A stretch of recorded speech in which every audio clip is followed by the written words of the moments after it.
Bom dia a todos e obrigada por aguardarem. Sejam muito bem-vindos à apresentação dos resultados do terceiro trimestre do ano Safra 2024-25 da Raizen S.A. Esta videoconferência está sendo gravada e o replay poderá ser acessado no site de Relações com Investidores da companhia, ri.raizen.com.br, e no canal do YouTube da Raizen. Para escolher o idioma de sua preferência, basta clicar no botão Interpretation através do ícone do globo na parte inferior da tela e escolher entre inglês ou português. Após, você poderá escolher mutar o áudio original. To choose your preferred language, simply click on the Interpretation button through the globe icon at the lower part of the screen and select either English or Portuguese. After that, you can choose to mute the original audio. Destaco que o vídeo da apresentação será em português com tradução simultânea em inglês. Informamos que todos os participantes estarão apenas assistindo à videoconferência durante a apresentação e, em seguida, iniciaremos a sessão de perguntas e respostas, quando mais instruções serão fornecidas. Antes de prosseguir, aproveito para reforçar que as declarações prospectivas têm como base as crenças e suposições da administração da Raizen diante das informações atualmente disponíveis para a companhia. Essas declarações podem envolver riscos e incertezas, tendo em vista que dizem respeito a eventos futuros e, portanto, que dependem de circunstâncias que podem ou não ocorrer. Investidores, analistas e jornalistas devem levar em conta que eventos relacionados ao ambiente macroeconômico, ao segmento e a outros fatores que podem fazer com que os resultados sejam materialmente diferentes daqueles expressados nas respectivas declarações prospectivas. Estão presentes hoje os executivos da companhia: Nelson Gomes, CEO, Rafael Bergman, CFO, e Felipe Casali, diretor de Relações com Investidores. Gostaria agora de passar a palavra ao Sr. Felipe, que dará início à apresentação. Por favor, pode prosseguir.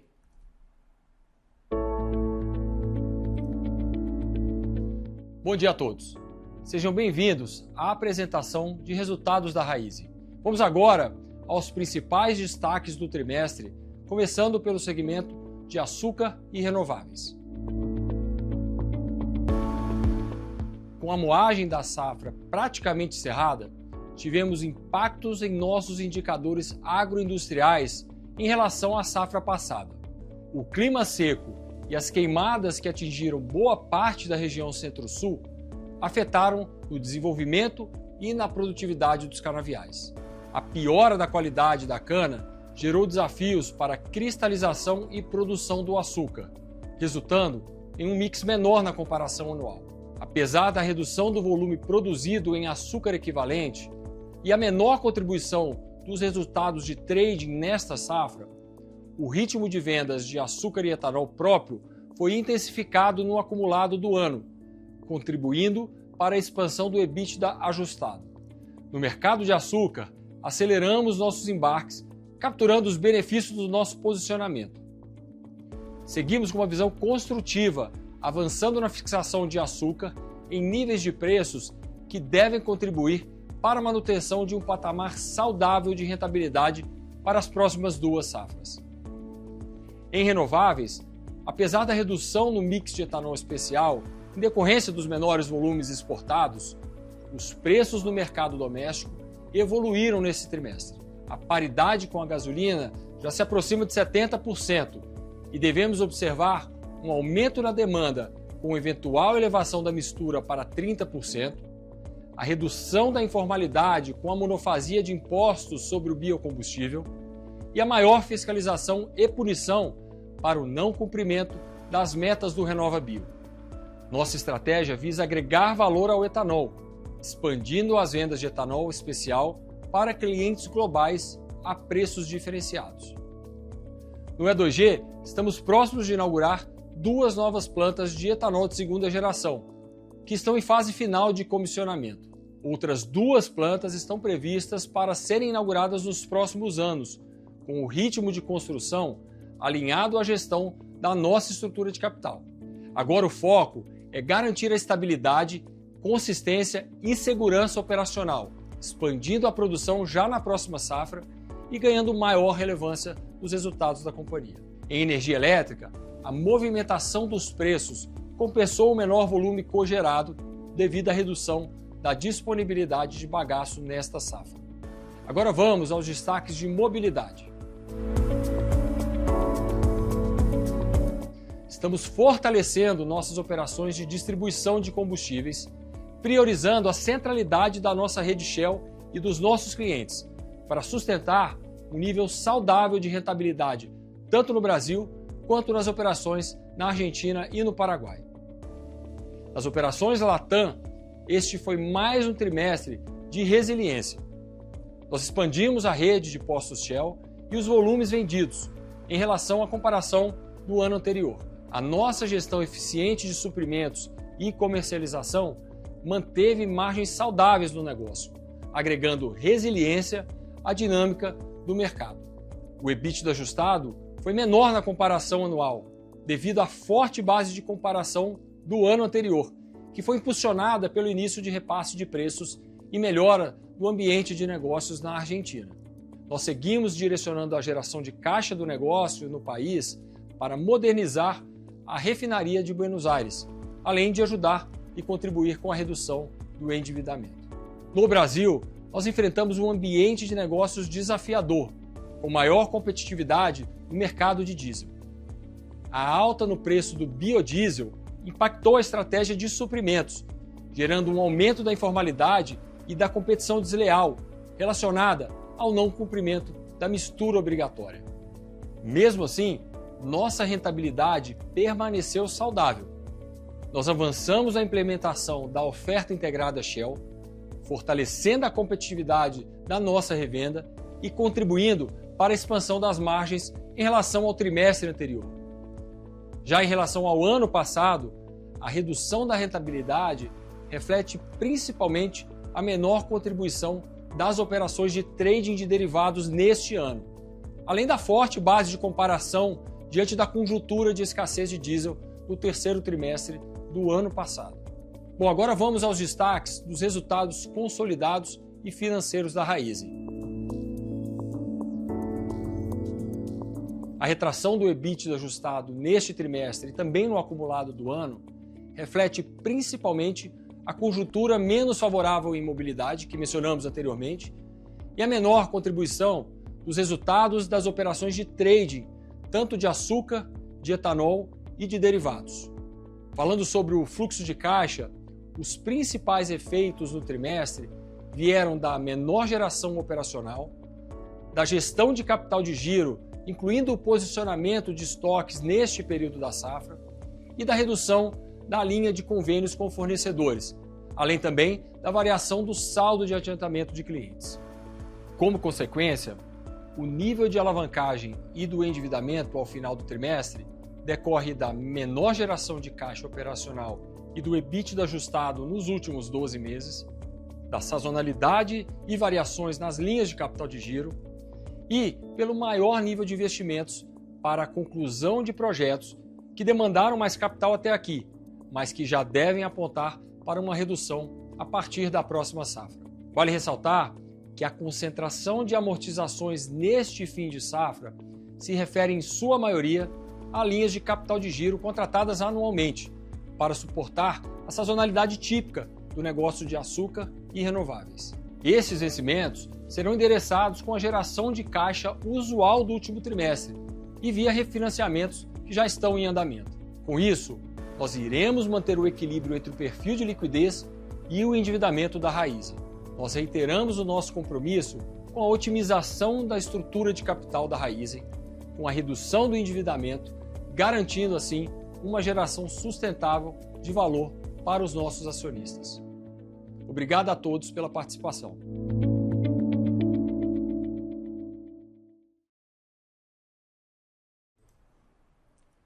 Antes de darmos início à sessão de perguntas e respostas, passo a palavra ao CEO, Nelson, para suas considerações.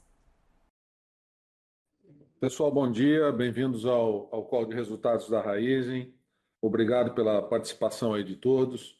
Antes da gente seguir para a sessão de perguntas e respostas, eu gostaria de fazer alguns comentários iniciais, falando um pouco mais sobre esses primeiros 90 dias aqui, desde que nós chegamos aqui à Raiz, tá?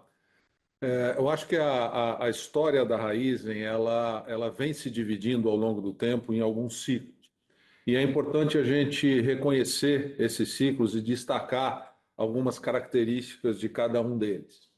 E eu gostaria de começar falando sobre o primeiro ciclo, né, que começou com a formação da Raizen lá em 2011 e que durou ali até mais ou menos 2016, que foi um ciclo de integração, onde a gente criou um novo modelo de negócio focado em sinergia, focado em integração de dois negócios bastante diferentes e principalmente na criação de uma cultura organizacional bastante única, juntando, né, traços culturais de Esso, de Shell e de Cosan. Naquele momento, nós focamos a nossa operação na excelência operacional e na execução, e sem grande foco em crescimento. Quando a gente passa para o segundo ciclo, e a gente já começa a ver nesse ciclo que começou lá em 2017 e que durou até o ano passado, 2024, a gente vê um grande ciclo de crescimento, né, que passa pelo IPO em 2021, mas que basicamente foca numa diversidade muito grande de aquisições que complementaram o nosso portfólio. E aí eu cito algumas aqui como exemplo, né, nós adquirimos a operação da Shell na Argentina, no Paraguai, depois nós adquirimos lubrificantes, fizemos a joint venture com o Grupo Nós, fizemos Pale, fizemos Tonon, fizemos a aquisição da Biosev, também expandimos o nosso negócio de power através da aquisição da Gera e da WX. Além das aquisições, nós entramos em novas frentes de negócios, como, por exemplo, o E2G e o biogás, e ampliamos bastante o nosso portfólio de trading. Nós também, ao longo desses últimos anos e nesse ciclo, nós investimos muito na recuperação da produtividade do nosso canavial, na área agrícola da raiz. Tudo isso nesse ciclo trouxe para a gente, trouxe para a nossa organização muita complexidade, muita distração, um aumento da nossa estrutura organizacional e, por consequência, um aumento dos nossos custos. E, no final, um aumento da nossa dívida que foi amplificado, obviamente, pelo cenário macro, com a ascensão muito rápida da taxa de juros, o que nos traz, nesse momento, um senso de urgência bastante grande para que a gente possa tomar as ações necessárias e trazer essa companhia de volta ao equilíbrio. Tá? Agora, com tudo isso, nós também encontramos aqui nesses últimos 90 dias um negócio de mobilidade com uma ótima performance, ativos de altíssima qualidade, pessoas, talentos internos também muito capacitados e uma produtividade agrícola que é resultante dos investimentos de fato que nós fizemos nos últimos anos. E com tudo isso em mente, a gente inicia um novo ciclo, né, que é um ciclo muito mais focado na geração de valor. Então, na próxima safra, que começa em 1º de abril, a gente inicia um novo ciclo dessa companhia, que começa com uma mudança cultural, começa com uma forma de fazer as coisas de uma maneira muito mais simples. Então, simplificação faz parte do nosso traço cultural daqui para frente. Simplificação da nossa estrutura, simplificação dos nossos processos internos, do nosso portfólio e até da forma como a gente se comunica com o mercado. A gente também vai focar em eficiência operacional, a gente vai focar em execução, tanto na área de segurança, mas também na disciplina com os nossos investimentos. E a gente também vai focar em colaboração, a gente vai trabalhar cada vez mais muito integrado e muito junto aqui dentro da companhia. Do lado do negócio, essa geração de valor significa foco no nosso core business, significa revisão do nosso portfólio de ativos, significa mais geração de valor para os nossos acionistas e significa também uma otimização da nossa estrutura de capital. E o que a gente tem feito, né, nesse último trimestre, nesses últimos 90 dias, e o que a gente está fazendo ao longo desse trimestre que nós estamos? A gente concluiu a reestruturação do primeiro nível da organização, trazendo as pessoas que a gente precisava trazer, e aí já tem uma grande simplificação, inclusive do número de reportes que eu costumava ter antes e agora venho a ter. A gente tem muita clareza em 3 linhas de negócio dentro da Raízen. Então, uma delas, um negócio de açúcar e de renováveis, ou de EAB, como a gente vem chamando aqui internamente, etanol, açúcar e bioenergia, mobilidade Brasil e mobilidade Argentina. A gente já reduziu o nosso escopo de trading, interrompendo algumas das operações fora do nosso core. O nosso core daqui para frente passa a ser açúcar, etanol e a originação dos derivados necessários para a distribuição na nossa rede de postos. A gente já iniciou uma revisão bastante profunda do nosso portfólio, tudo isso em busca da redução do nosso endividamento. Então, acho que isso, de alguma maneira, mostra, pelo menos para nós aqui, de maneira muito clara, quais são os ciclos que a Raízen passou desde a sua formação lá em 2011 e mostra também uma perspectiva do que será o próximo ciclo dessa companhia, iniciando aí em 1º de abril de 2025, com a próxima safra. Eu acho que com isso, então, a gente pode passar para a sessão de perguntas e respostas. Muito obrigado. Começaremos agora a sessão de perguntas e respostas para investidores e analistas. Nesse trimestre, a sessão de perguntas e respostas será realizada em português, com tradução simultânea para o inglês. Se você deseja fazer uma pergunta, basta clicar no botão Levantar a mão, localizado na parte inferior de sua tela. Se a sua dúvida já foi respondida, você pode sair da fila clicando em Abaixar a mão. Também há a possibilidade de fazer sua pergunta através do ícone Q&A, também na parte inferior da tela. Basta clicar e escrever a sua pergunta. Por favor, pedimos que cada participante faça apenas uma pergunta por vez. Caso sobre tempo, abriremos para perguntas adicionais. Nossa primeira pergunta vem do senhor Gabriel Barra, do Citi. Por favor, senhor Gabriel, pode prosseguir.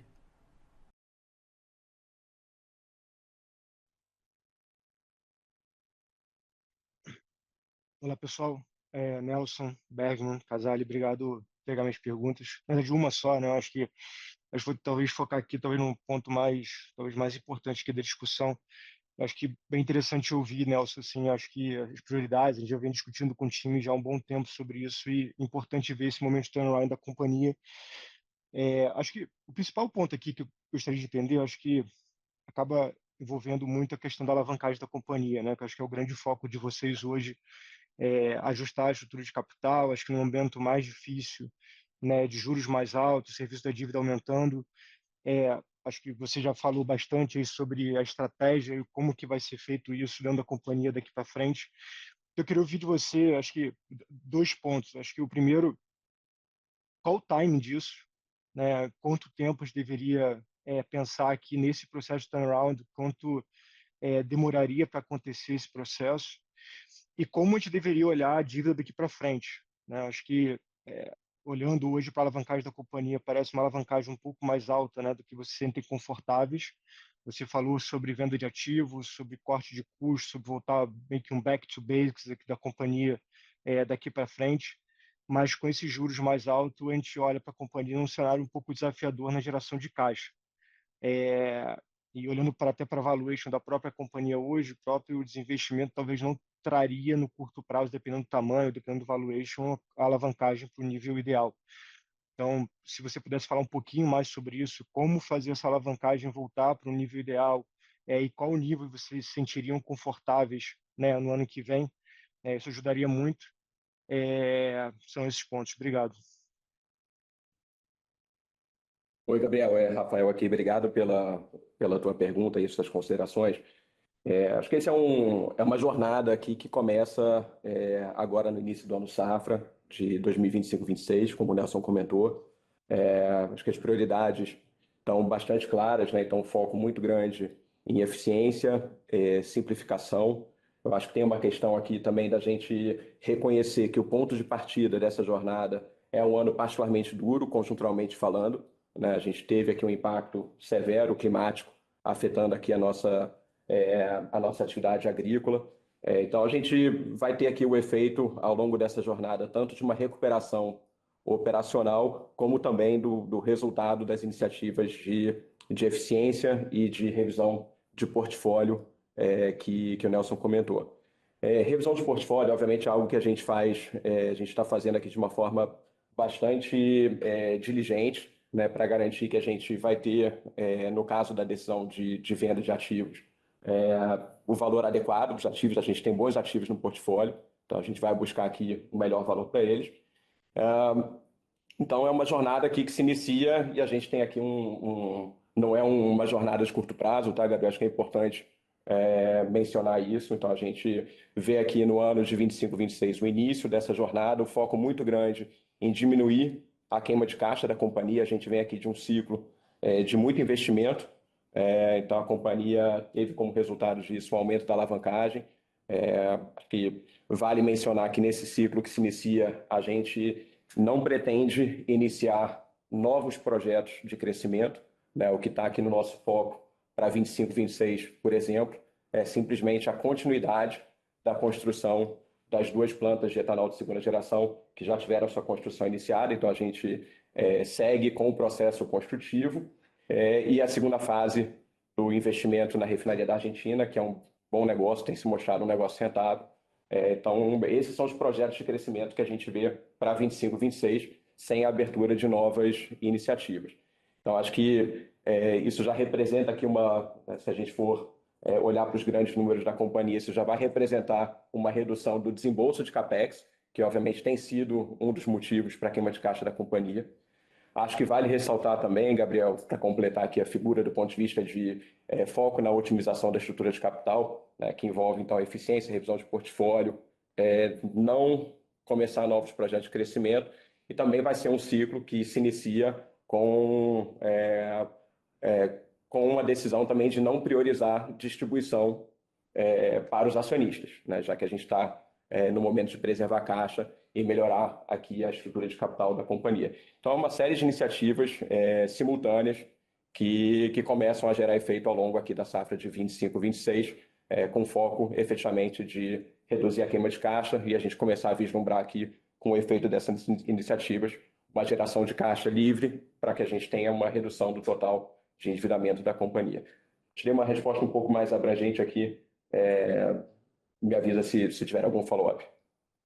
Obrigado. Não, super claro, Bergman. Mas só um ponto que, até curiosidade, assim, acho que você mesmo falou sobre CAPEX, né? Acho que CAPEX de expansão a gente deveria pensar num número bem menor do que foram nos últimos anos, mas no CAPEX de manutenção vocês ajustariam talvez até por 1 ano, 2 anos o CAPEX de expansão, de manutenção no açúcar e etanol, a fim de talvez aqui até salvar um pouco desse fluxo de caixa, ou isso está fora do radar por agora? Oi, Gabriel. Assim, a gente entende também decisões do passado que geraram consequências não desejadas aqui em termos de produtividade. Então, acho que a resposta para a sua pergunta é não, a gente vai manter o patamar de CAPEX recorrente no patamar saudável aqui para a gente ter a segurança e a produtividade dos ativos do jeito que eles estão.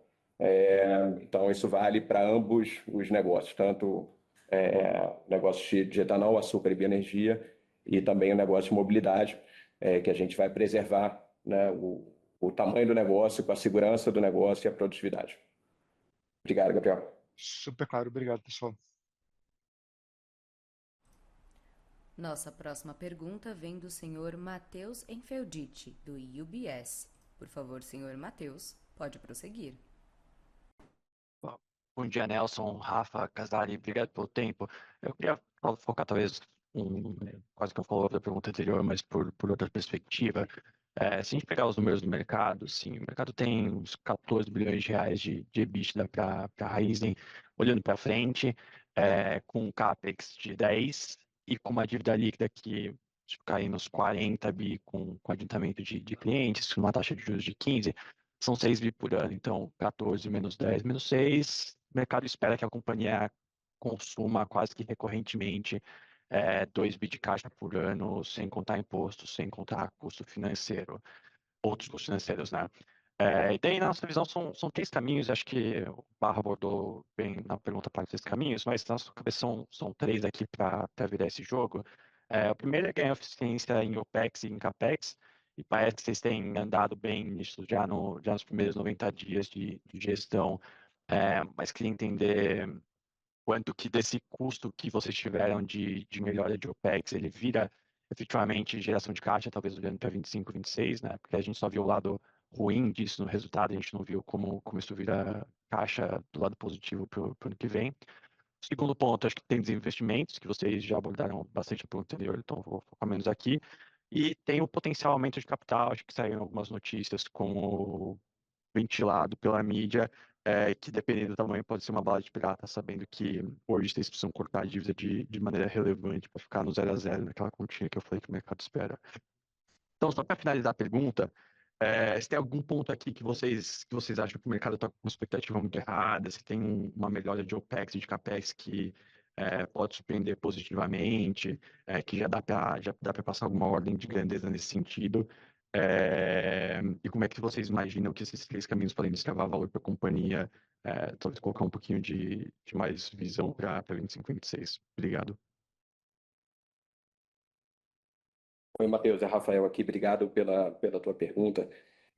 Acho que o direcional do que você colocou, né, sem colocar novos números aqui para o mercado, acho que o direcional que você colocou é o desafio que a gente está enfrentando e aí as ações correspondentes para enfrentar esse desafio.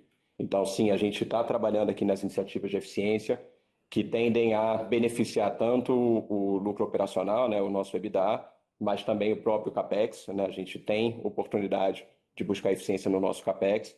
Então, no final das contas, o que a gente está olhando é o total de benefício caixa que a gente pode ter com as iniciativas de eficiência. Estamos aqui calibrando o patamar de investimento para o ano que vem, né, em função desse direcionamento. Então, a gente ainda está aqui no processo de discussão interna e o início dessa conversa com os nossos conselheiros também. Obviamente, com o patamar de juros, né, e na ausência ainda de procedimentos de caixa de desinvestimentos, a gente tem aqui ainda um desafio de caixa para o ano de 25, 26, por isso também a decisão da gente intensificar aqui a jornada de revisão de portfólio, que é isso que pode trazer, além das ações de eficiência, um alívio de caixa, né, e de endividamento mais no curto prazo, e aí vai depender muito das decisões que a gente tomar e o horizonte de tempo para que a gente implemente essas decisões de forma que gerem valor para os acionistas. Tá? Eu acho que, para não deixar sem comentário, você mencionou sobre especulação sobre aumento de capital. O que a gente pode dizer é que, nesse momento, a gente está focado aqui no nosso dever de casa, né? Tem bastante coisa para a gente fazer nessas vertentes que eu comentei. Então, acho que é um momento agora da gente organizar realmente a casa para a gente entregar essas eficiências, essa mudança de estratégia, essa mudança de cultura, enfim. Então, acho que esse é o momento nosso antes de pensar em outras alternativas aqui, tá bom? Obrigado, Matheus. Tá certo, obrigado. Nossa próxima pergunta vem da senhora Monique Greco, do Itaú. Por favor, Monique, pode prosseguir. Oi, pessoal, bom dia. Nelson, Rafael, Casale. Rafael, vou fazer uma pergunta sobre CAPEX, né? Você está falando muito de buscar eficiência em CAPEX, né? Redução de CAPEX dentro de casa também. Nesse contexto, como que foi a cabeça para a tomada de decisão de continuação das 2 plantas que estão em construção, das plantas de A2G que ainda estão em construção? Assim, existe a possibilidade, a companhia considera a possibilidade de eventualmente parar esses projetos até atingirem um nível de otimização maior da estrutura de capital? Um pouco a cabeça sobre a decisão de continuar. E se você puder, na sua resposta, citar o quanto vocês esperam de CAPEX ainda nessas 2 plantas, seria muito legal. Obrigada. Oi, Monique, obrigado pela tua pergunta. Acho que assim, a gente chegou aqui na companhia faz 3 meses e a gente revisitou todos os projetos em andamento, sem dogma, né? E inclusive os ativos aqui de E2G que estão em construção, né? Então, talvez para deixar mais explícito aqui, né? A gente tem 2 plantas que estão atualmente em processo de comissionamento, tá? Então, com a expectativa de entrar em operação em breve. E a gente tem outras 2 plantas que já estão em processo de construção, em diferentes estágios e também com grau de contratação de equipamentos e serviços. E olhando para essas 2 plantas em construção, não seria uma decisão que geraria valor a gente interromper no meio do caminho a construção dessas 2 plantas. Vamos lembrar que o etanol de segunda geração ele segue sendo uma oportunidade importante aqui para a companhia. São ativos aqui, essas plantas, na maturidade, vão gerar um caixa que vai beneficiar a companhia. Agora, também a gente reconhece que, consistente com o que eu comentei na resposta aqui para o Matheus, não é o momento da gente iniciar novos projetos, né? Acho que esse é o momento da gente digerir o portfólio que a gente herdou aqui nesse início de terceiro ciclo, tomar as decisões de desinvestimento para os ativos que a gente concluir que não tem tanto fit para o portfólio, eu tenho mais valor para um terceiro do que para a gente. Reforçando aqui, a gente não tem a intenção, nesse momento, de iniciar a construção de novos ativos. Obrigado, Monique. Oi. Se eu puder só, você consegue dar para a gente uma estimativa de CAPEX para essas 2 plantas em construção? Quanto falta? Monique, acho que ordem de grandeza e não tudo, agora no ano de 25, 26, a gente tem ainda um CAPEX estimado para essas 2 plantas da ordem de 1.6 bi. Obrigada, Rafael. Obrigada, pessoal. Obrigado, Monique. Nossa próxima pergunta vem da senhora Isabela Simonato, do Bank of America. Por favor, senhora Isabela, pode prosseguir. Obrigada, bom dia, Nelson, Rafa, Felipe. Obrigada pelo call. Vocês têm falado, né, bastante sobre eficiências internas. Eu acho que uma das linhas é trading, né? Parece que tem um downsize importante aí de como o trading é visto dentro da companhia e parece também que isso é capaz de liberar bastante working capital, né? Bastante investimento. O que são os low-hanging fruits aí, talvez que vocês tenham identificado nesses últimos 90 dias dentro da companhia, que seriam capazes de liberar eficiência, de liberar capital e ajudar um pouco nesse processo de geração de caixa orgânico, né? Acho que em linha com as outras perguntas, passado o cenário macro adverso, baixando juros, baixando o custo da dívida, mas o que consegue trazer a companhia para os trilhos, né, do ponto de vista de geração de caixa com esses 3 core business? Acho que isso que eu queria explorar um pouquinho mais. Obrigada. Oi, Isabela, Nelson aqui. Eu vou começar aqui, se o Rafa quiser que ele complementa. Eu acho que em eficiências, quando a gente olha de uma maneira mais generalista, não tem uma bala de prata, tá? Tem oportunidades no negócio de trading, como você exemplificou. A gente pode sim, estamos fazendo isso, reduzindo o nosso escopo e focando o escopo de trading, como eu comentei aqui, em açúcar, em etanol e na originação competitiva dos derivados que a gente precisa para distribuir através da rede de postos. Então, a gente está saindo de uma série de outras atividades de trading que a gente acabou entrando nos anos anteriores. Então, tem oportunidade aí sim. Com isso, tem uma redução de estrutura que é importante, não só em trade, mas nas áreas de back-office. Eu acho que tem muita oportunidade de integração, tem simplificação das nossas linhas de negócio. Como eu também comentei, a gente está focando em simplificar cada um dos nossos negócios e entre eles, fazer com que fique muito clara essa divisão. Então, a gente tem um negócio de açúcares e renovável, ou EAB, como a gente está comentando aqui internamente, tem o negócio de mobilidade Brasil e tem o negócio de mobilidade Argentina. Em cada um deles, a gente vê claramente oportunidades de simplificação. E isso vem se demonstrando bastante verdadeiro nesses 90 dias que a gente está aqui e continua, né? Nesse mês ainda de fevereiro e de março, tem bastante coisa para fazer ainda nessa área. Isabela, eu vou complementar aqui o Nelson. Assim, a gente, obviamente, vê aqui a repercussão dessas decisões de trading, talvez para deixar mais explícito como é que a gente enxerga essa atividade.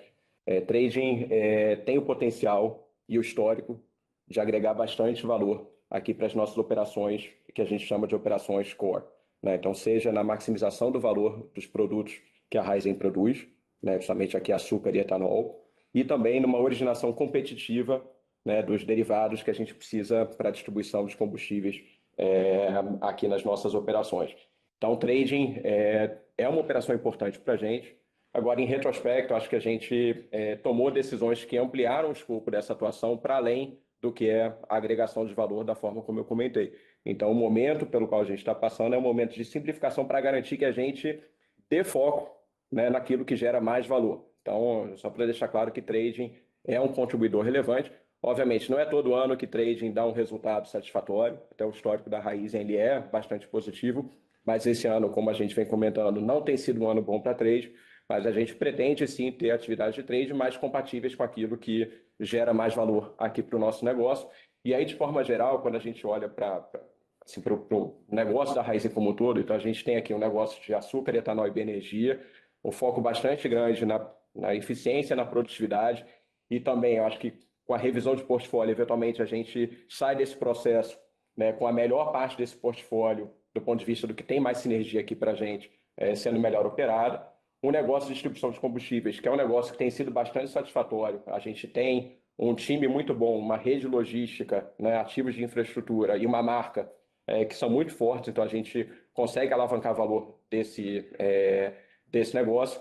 E, naturalmente, a Argentina, que é um investimento com o qual a gente está bastante satisfeito, o time está operando muito bem aquele ativo, então ele segue tendo aqui um potencial de geração de valor relevante aqui para a companhia. Tá bom? Obrigado, Isabel.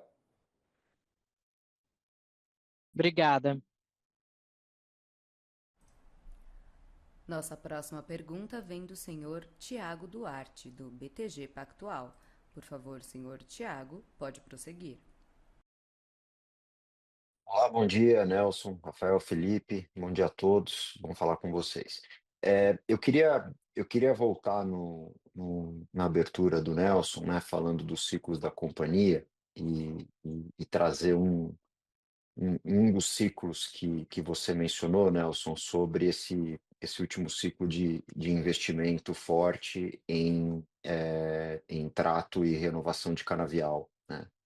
E queria ouvir um pouco de vocês, como é que vocês qualificam esse último ciclo é, em luz dessa queda da moagem e da disponibilidade de cana, e sabendo que foi um ano bastante atípico do ponto de vista climático e com as queimadas, né?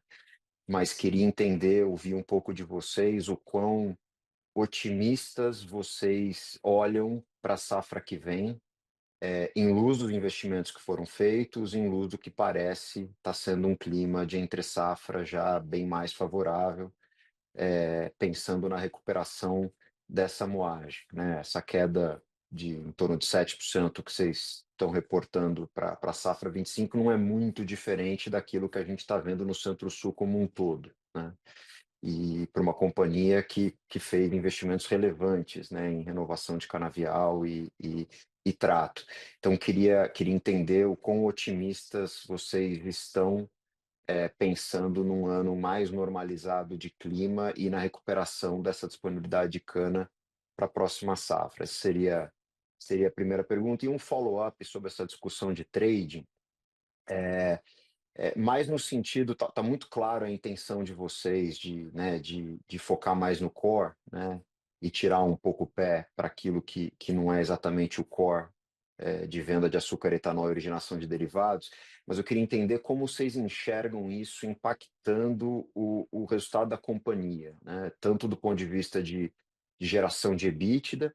O Rafa já colocou aqui como esse último ano em particular não foi muito bom, mas historicamente foi, mas também do ponto de vista de de necessidade de capital, né, que vocês historicamente precisaram, principalmente quando vocês aumentaram o escopo do trade, né, olhando para o balanço. Então, queria ouvir um pouco como é que vocês entendem esse impacto no resultado da companhia com a operação de trading um pouco mais enxuta, que é o que eu estou entendendo aqui. É isso, obrigado. Oi, Thiago, Nelson aqui. Eu vou começar pela tua primeira pergunta do ciclo de investimentos aqui da área agrícola e de produtividade. Aí o Rafa complementa aqui a parte de trade, tá?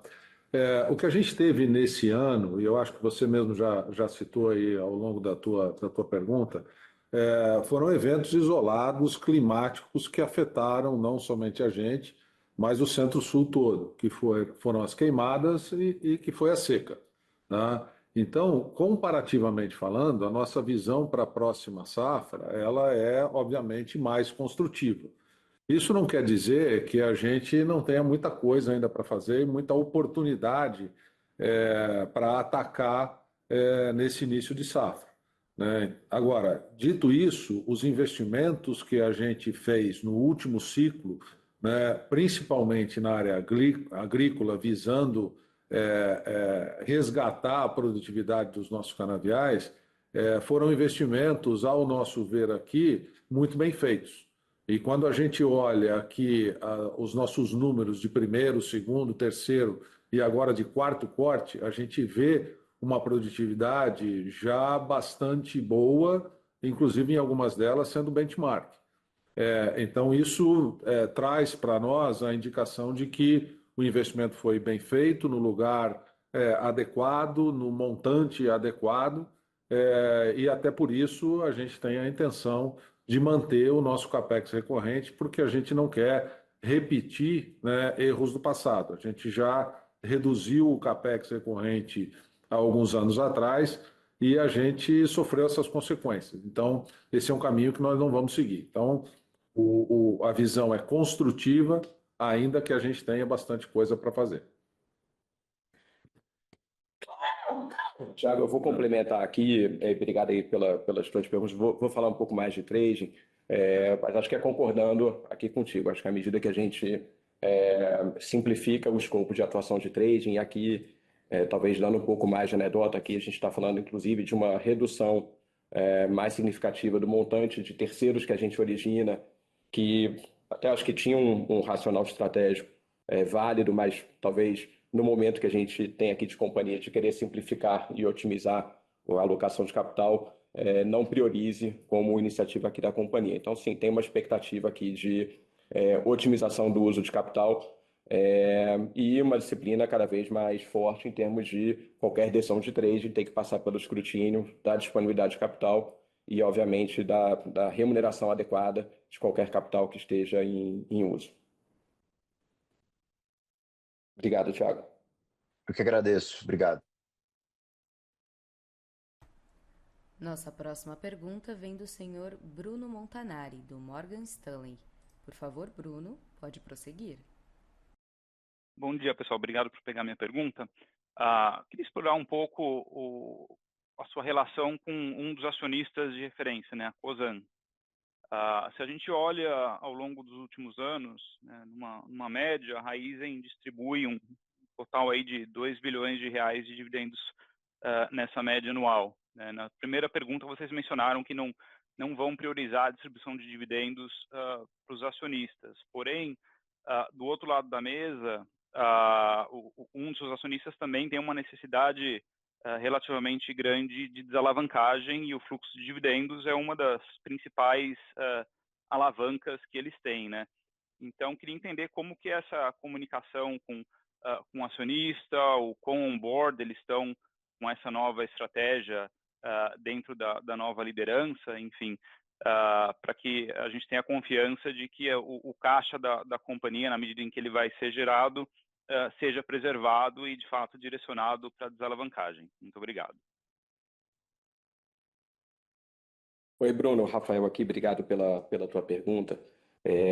Talvez eu possa comentar aqui dois aspectos importantes aqui desse momento da companhia. Acho que o primeiro é que o plano que o Nelson descreveu e a gente vem comentando aqui ao longo dessa teleconferência é um plano inteiramente apoiado por todos os conselheiros da companhia, inclusive aqueles apontados pelos acionistas co-controladores. Então, a gente tem total suporte do conselho para o plano que a gente descreveu aqui para vocês. Acho que esse é um aspecto importante. O segundo é que aqui a gente, como administração da companhia, a gente está sempre olhando para o melhor interesse da companhia, né? E no melhor interesse da companhia, esse é um ciclo que a gente precisa focar no retorno a uma geração de caixa e numa redução do endividamento. Então, é um ciclo que não é consistente com a priorização de dividendos ou outras formas de distribuição para os acionistas.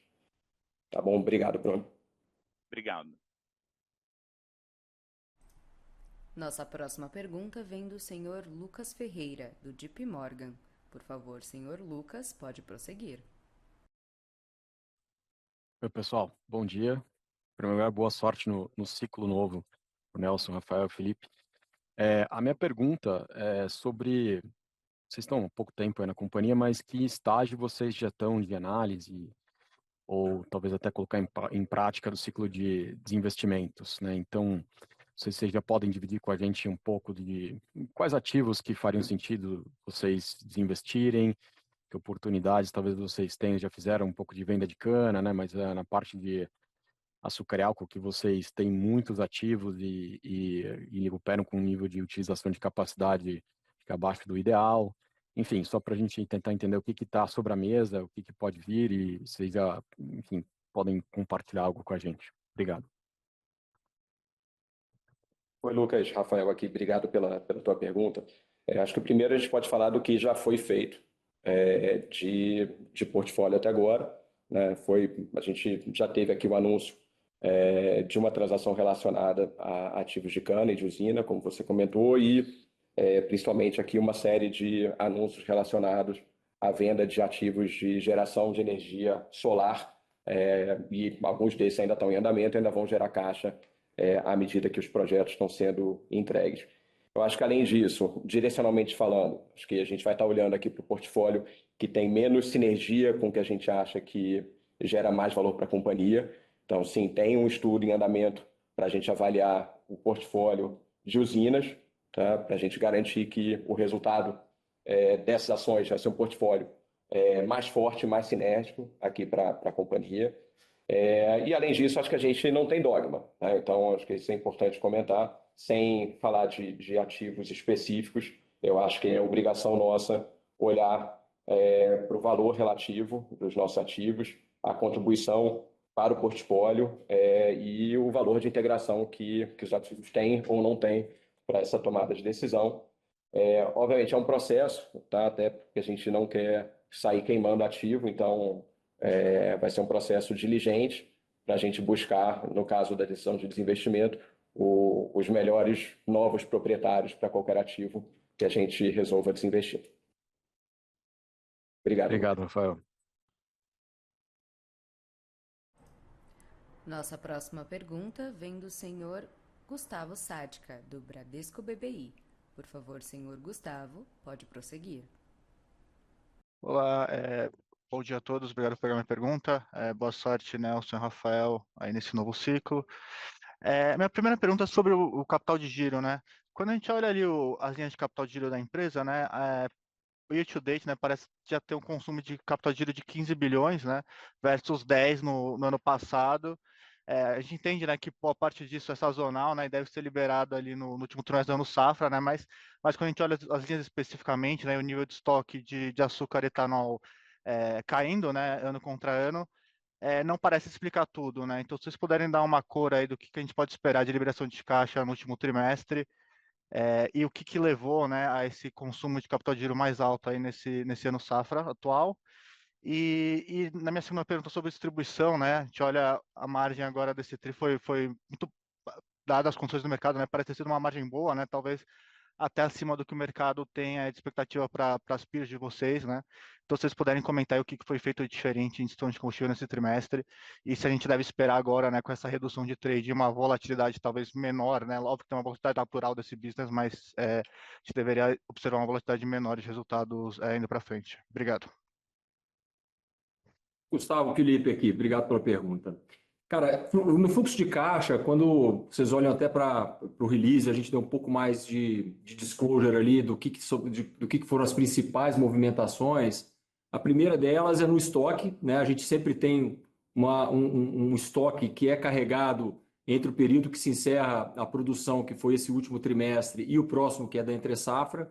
Neste ano especificamente, a gente até acelerou um pouco mais as vendas entre o primeiro e o terceiro trimestre da safra, então tem um balanço um pouco mais linear entre os trimestres, então tem uma concentração menor, mas ainda assim tem a posição de estoques, que geralmente a gente acaba fazendo as entregas, os embarques e vendendo neste último, né, trimestre da safra, de janeiro a março, então esse é um dos efeitos que tradicionalmente vocês veem impactando o capital de giro. E aí as outras linhas, que são as linhas de fornecedores e convênios, que a gente também teve alguma mudança do ano passado para esse em relação ao tamanho, né, dessa operação, também destacada lá na DF e no relatório de resultados, além dos adiantamentos de clientes, onde a gente teve operações que foram feitas ao longo dos últimos anos, né, que contribuem aí para esse movimento na linha de fluxo de caixa e que são olhadas diariamente aqui pela companhia para a gente ter a estrutura de capital necessária e, obviamente, a posição de caixa necessária para operar o negócio. Tá? Então, são as principais linhas aí que variaram e, obviamente, para frente a gente vai continuar analisando dentro do escopo mais amplo aqui da estrutura de capital da companhia e necessidade dos negócios. Né? Então, toda reformulação ali que a gente está fazendo e redução na parte de trading passa por isso, né? Porque tem também estoques ali que a gente carrega de outros produtos que não só açúcar e etanol, e isso também visa reduzir um pouco a volatilidade para frente do balanço. Tá? Então, é a análise que a gente vai olhar para frente também de todas as opções da companhia, num espectro mais amplo aqui da estrutura de capital.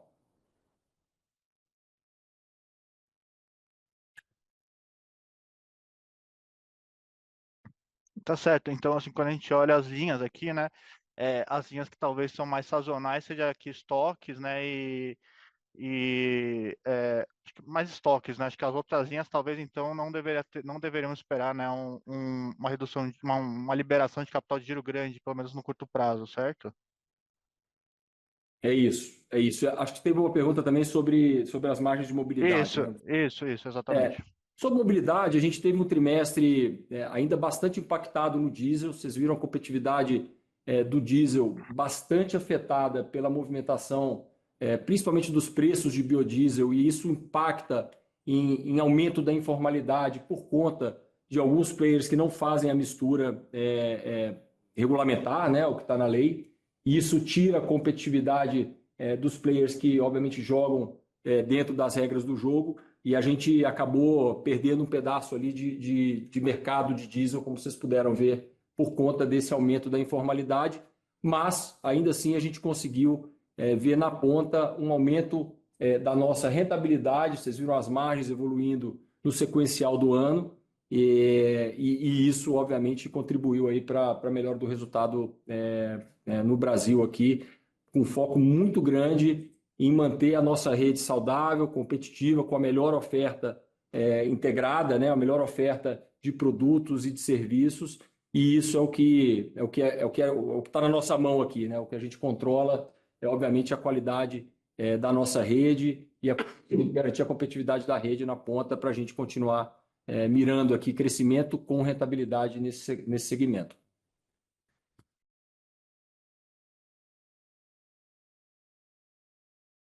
Obrigado.